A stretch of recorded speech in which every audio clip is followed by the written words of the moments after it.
고령화에 대비하기 위해 의사 수를 늘리는 건 우리나라뿐만이 아닙니다.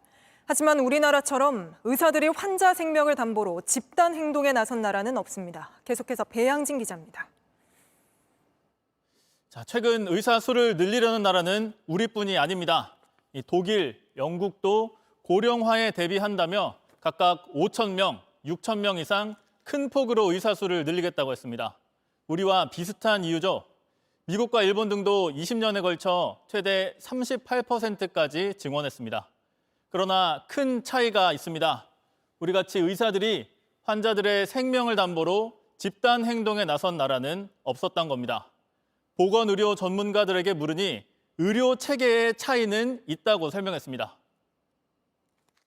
서구 국가들, 이런 나라들은 대부분 공공 소유 병의원이 절반이 넘어요. 의사들이 많아지는 것이 오히려 근무 여건을 편하게 하는 그런 측면이 있습니다. 하지만 민간 비중이 큰 우리나라에선 정해진 파일을 나눠 먹어야 한다는 생각이 강해 의사수 증원에 반대한다는 겁니다. 결국 밥그릇 싸움이 돼버렸던 거죠. 의사협회 측도 이를 사실상 인정합니다. OECD 국가는 일종의 공무원이에요. 공공의료원에 월급 받고 취직하는 거고, 대한민국은 민간 자영업자란 말이에요.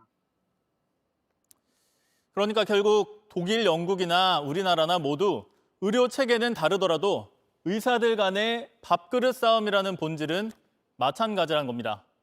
우리나라와 비슷한 의료 체계를 가진 일본의 경우엔 의사의 대도시 집중과 의사 부족 문제를 인정하고 의사 증원을 받아들였습니다. 수입이 줄어들 거란 우려도 있었지만 파업만큼은 안 했습니다. JTBC 배양진입니다. 안녕하세요. 뉴스룸 앵커 한민용입니다. 오늘도 JTBC 뉴스룸을 시청해주신 여러분 고맙습니다. 오늘 저녁에도 뉴스의 현장에서 찾아뵙겠습니다.